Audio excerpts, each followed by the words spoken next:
నమస్తే, welcome to Rhythm Telugu special story. కోహ్లీని విపరీతంగా అభిమానించే క్రికెటర్లలో రజత్ పాటీదార్ ముందు వరుసలో ఉంటాడు. ఐపీఎల్లో తన అభిమాన ఆటగాడితో కలిసి ఆర్సీబీకి ప్రాతినిధ్యం వహించడమే గొప్ప విషయమని పాటీదార్ చాలాసార్లు పేర్కొన్నారు. శుక్రవారం విశాఖపట్నం వేదికగా ఇంగ్లాండ్ తో ప్రారంభమైన రెండో టెస్ట్ లో సర్ఫరాజ్ ఖాన్ ను కాదని రజత్ పాటీదార్ వైపు రోహిత్ శర్మ మొగ్గు చూపాడు. మరి కెప్టెన్ నమ్మకాన్ని పాటీదార్ నిలబెట్టుకుంటాడా అనేది చూడాలి.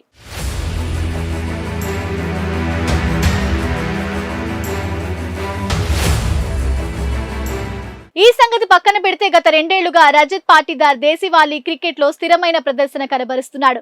మధ్యప్రదేశ్ కు చెందిన రజత్ పాటీదార్ స్ట్రోక్ ప్లే తనను వైవిధ్యంగా ఆటగాడిగా నిలబెట్టింది. జాతీయ జట్టులోకి లేటుగా ఎంట్రీ ఇచ్చినప్పటికీ పాటీదార్ రాణిస్తే మాత్రం జట్టులో స్థానాన్ని సుస్థిరం చేసుకునే అవకాశం ఉంటుంది.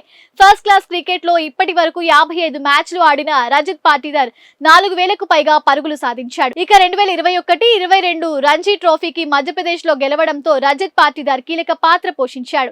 ఆ టోర్నీలో రజత్ పాటీదార్ 6 మ్యాచ్లు ఆడి 658 పరుగులతో రెండో టాప్ స్కోరర్ గా నిలిచాడు.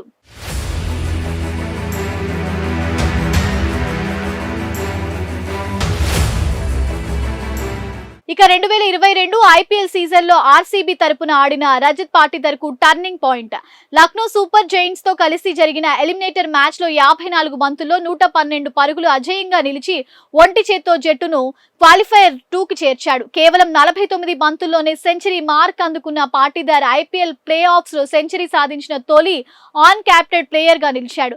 ఆ సీజన్ లో 8 మ్యాచ్లు ఆడి 333 పరుగులు సాధించి దుమ్ము లేపాడు. ఆ తరువాత డిసెంబర్ 21, 2023లో సౌత్ ఆఫ్రికాలో జరిగిన వన్డే ద్వారా పాటీదార్ అంతర్జాతీయ క్రికెట్ లో అరంగేట్రం చేశాడు.